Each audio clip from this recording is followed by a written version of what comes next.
مرزی آمریکا میگه همچنان با جمهوری اسلامی مذاکره میکنه اما آتش بس تمام شده.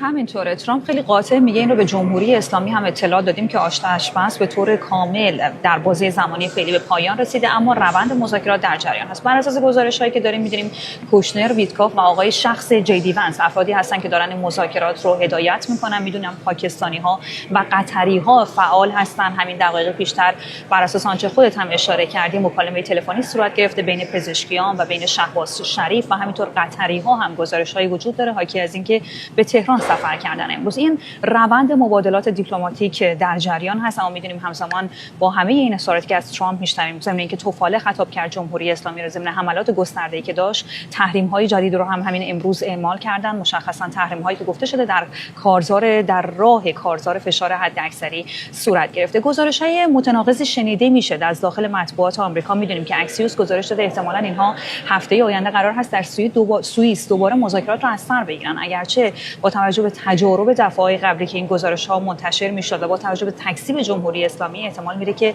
در واقع بسیار کم هست احتمالش که اینها بخوان به این سرعت شیفت بکنن به میز مذاکره، با توجه به اظهارات تهدیدآمیزی که از مقامات جمهوری اسلامی هم شنیدیم. اما به طور کلی وضعیتی که اینجا وجود داره در کنگره آمریکا هم بسیار مشابه هست به شرایط روابط آمریکا و جمهوری اسلامی. ابهام مطلق هست. کنگره آمریکا بعد از 2 هفته تعطیلی نسبی قرار هست به کار بازگرده. هفته آینده و تمام لوایح و قطعنامه‌هایی که قرار بود مورد تصویب قرار داده بشه به شمول همین بودجه جنگ بر اساس پایان جنگ که برنامه‌ریزی شده بود. حالا جنگ دوباره به صحبت‌های آقای ترامپ و بنا به گفته این فرد به حالت قبل بازگشته و این باعث میشه که دستور کار کنگره به طور کامل دوباره از هم بریزه. میدونیم که ابهامات اساسی در خصوص موارد کلی وجود داره، اما جمهوری‌خواها بسیار شاکی هستن از آقای ترامپ. این نگاه وجود داره بنا به گزارش رسانه‌های مرتبط با کنگره که در بازه زمانی فعلی گله اونها از ترامپ به این جهت هست که اونها ناچار هستن یا ترامپ رو حمایت بکنن یا سیت‌های خودشون رو در کنگره حفظ بکنن. 4 ماه بیشتر تا زمان انتخابات میان دوره‌ای در آمریکا باقی نمونده و این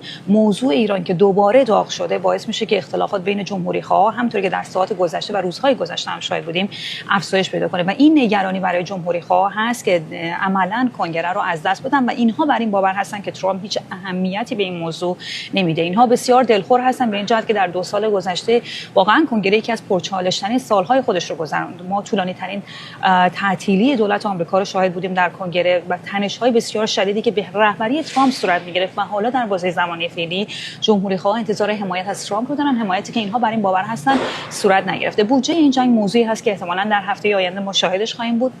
67 میلیارد دلار بودجه درخواست شده توسط پنتاگون. دموکرات‌ها مخالفت میکنن و میگن ما با اصل این جنگ مشکل داریم.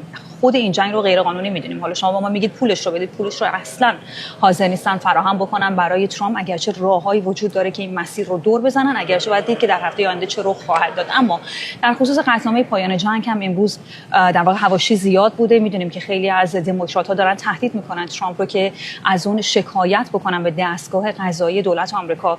فضای ساختار سیاسی آمریکا یادآوری بکنیم برای مخاطبانمون جوری هست که قوه مقننه، قوه مجریه و قوه قضاییه تقریبا در یک سطح تصمیم گیرنده هستن و زمانی که کنگره آمریکا و کاخ سفید که قوه‌های در واقع مجریه هستن و مقننه به مشکل می‌خورن، مسئله رو ارجاع میدن به قوه قضاییه و حالا اینها هم ترامپ رو به این مسئله تهدید می‌کنن، اگرچه احتمالاً ره به جایی نخواهند برد، با اشاره به اینکه ترامپ وقتی که اومد کنگره آمریکا قانونگذاران جمهوری‌خواه رو مجبور کرد دوباره به رأی بدن و رأی‌های خودشون رو مبنی بر پایان جنگ در ایران پس بگیرن. می‌دونیم که افرادی که رأی‌های خودشون رو پس گرفتن مثل سناتور کسیدی و حتی افرادی مثل سناتور هالی، استدلال اونها برای این بود که خب جنگ پایان یافته، یعنی ترامپ اعلام کرد که جنگ پایان یافته، در نتیجه لازم نیست چنین قطعنامه‌ای تصویب بشه. اما خب الان کاملا ورق برگشته و این وضعیت شرایط رو اینجا در کنگره آمریکا مبهم قرار داده به شمول وضعیتی که ما می‌بینیم در روابط جمهوری اسلامی و ترامپ شاهد هستیم.